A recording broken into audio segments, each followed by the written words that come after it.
Bienvenidas, bienvenidos al canal de Viajero en el Tiempo. ¿Preparadas y preparados para viajar en el tiempo?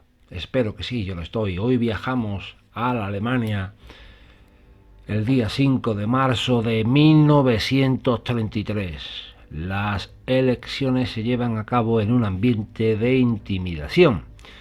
El Partido Nacional Socialista, apoyado por el Partido Nacional Alemán, gana las elecciones por mayoría absoluta. Hitler pide de inmediato que se le concedan plenos poderes, que le permitiera promulgar leyes sin necesidad de pasar por el procedimiento constitucional. Artículo 1. Quedan prohibidos los matrimonios entre judíos y súbditos de sangre alemana o asimilada. Los matrimonios concertados, a pesar de esta prohibición, son nulos de todo derecho, incluso si, para burlar la ley, hubiesen sido contraídos en el extranjero. Solo el procurador puede invocar una causa de nulidad. Artículo 2. Quedan asimismo prohibidas las relaciones extraconyugales entre judíos y súbditos de sangre alemana o asimilada. Artículo 3. Queda prohibido que los judíos contraten como empleadas de hogar a mujeres de sangre alemana o asimilada, de menos de 45 años. Artículo 4. Queda prohibido que los judíos enarbolen o engalanen con los colores nacionales. En cambio, pueden engalanar con los colores judíos. El ejercicio de este derecho queda garantizado por el Estado. Artículo 5. Quien contravenga las disposiciones del artículo 1 puede ser sometido a reclusión. El hombre que contravenga las disposiciones del artículo 2 puede ser sometido a prisión o reclusión. Quien contravenga las disposiciones de los artículos 3 y 4 puede ser sometido a multa o a una pena de prisión de hasta un año. Artículo 6. El Ministerio de Interior del Reich, de acuerdo con el representante del Führer, dictará las prescripciones legales y administrativas necesarias para la aplicación y publicación de la presente ley. Artículo 7. La presente ley entrará en vigor el día siguiente de su promulgación, excepto el artículo 3, cuya vigencia será a partir del 1 de enero de 1936. Nuremberg, 15 de septiembre de 1935. El Führer y canciller del Reich.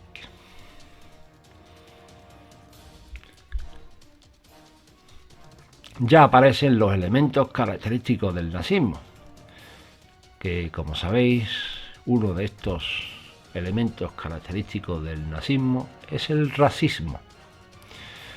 Superioridad de raza según una infundada concesión de la teoría del origen de las especies y de las etnias. Comienza la persecución de los judíos. Chivo expiatorio.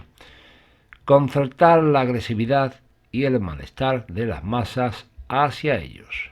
Un gran grupo social sobre el cual descargar la responsabilidad de las dificultades económicas y el rencor popular. Las finanzas judías son consideradas como las responsables de la disolución de los ahorros de los buenos padres de familia alemanes. La persecución antisemita empieza poco después de la llegada al poder del Partido Nacional Socialista. Los escaparates de las tiendas judías son destruidos por los escuadrones de la SA. Mediante la ley del 7 de abril de 1933, todos los funcionarios judíos serán cesados, juntos con los socialdemócratas y los comunistas.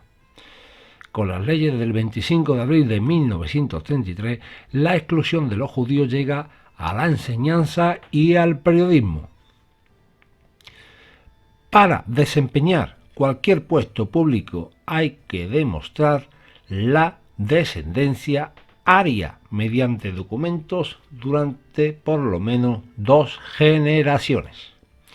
En septiembre de 1935, a los judíos se les retira la nacionalidad alemana y todos los derechos políticos. Se prohíben los matrimonios entre los ciudadanos alemanes y judíos y se le castiga con la reclusión a quien mantenga relaciones extramatrimoniales con los judíos. El decreto del 6 de abril de 1938 impone a todos los judíos un detallado informe de todos sus bienes con un valor superior a los 5.000 marcos. En julio, a los médicos judíos se les prohibirá ejercer su profesión. En septiembre les toca dejar de ejercer su profesión a los abogados judíos y en octubre los judíos son apartados de la economía.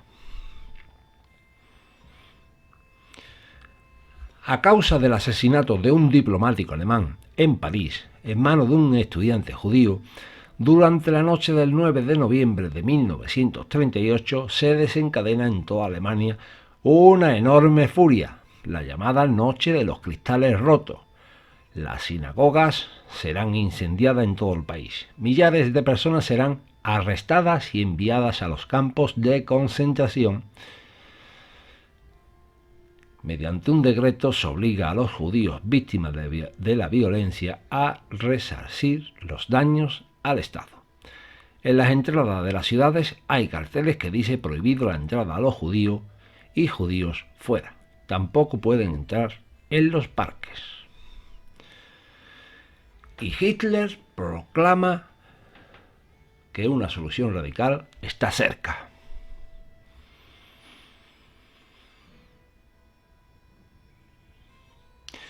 En Alemania el proyecto Eutanasia o proyecto T4.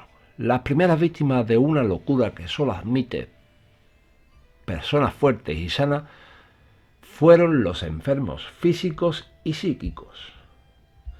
Se utiliza el óxido de carbono en botella, un gas para matar. Las primeras víctimas de una locura que solo admite personas fuertes y sanas fueron los enfermos físicos y psíquicos. Se utiliza el óxido de carbono en botella, un gas para matar. Los campos de concentración, que eran donde se recluían los disidentes políticos, a los judíos y a otras razas se convierten en campos de exterminio. Se realizan proyectos de cómo exterminar a los recluidos. Cámaras de gas. Se dice que fusilarlos era una medida antieconómica. En los campos de concentración se experimentaban con personas. Auschwitz, según palabras de Hitler, se tiene que convertir en la fábrica de la muerte para los judíos de Europa. Tengo que destacar que muchos países le negaron el asilo político a los judíos. Muchos de estos judíos acabaron en campos de concentración. Y esto es bueno repetirlo. Tengo que destacar que muchos países le negaron el asilo político a los judíos. Muchos de estos judíos acabaron en campos de concentración. El Führer ha vuelto a expresar su determinación de eliminar sin piedad a los judíos de Europa. Debe desaparecer todo sentimentalismo remilgado. Los judíos son los que han provocado la catástrofe que les avecina. Su destrucción irá unida a la destrucción de nuestros enemigos. Debemos acelerar este proceso sin piedad. Estas palabras son del diario de Goebbels, el 14 de febrero de 1942. El procedimiento es más bien bárbaro, y no lo detallaré aquí. No quedará mucho de los judíos. En cifras generales, se puede decir que alrededor del 60% de ellos serán liquidados, mientras que solo el 40% se salvará para ser utilizado como mano de obra. Diario de Goebbels, 27 de marzo de 1942. Y la propaganda nazi, dueña de las más modernas técnicas de propaganda y comunicación de masa, en prensa, radio, cine y a través del uso sistemático del terror. Y un saludo de Viajero en el Tiempo. Espero que visitéis mi blog, aunque todavía lo tengo en construcción. Hay cosas que merecen la pena, Por ejemplo, si queréis ver Memorias de España, aquí tenéis la serie documental completa. Este es el primer capítulo, en el inicio de los tiempos. Un saludo y hasta pronto.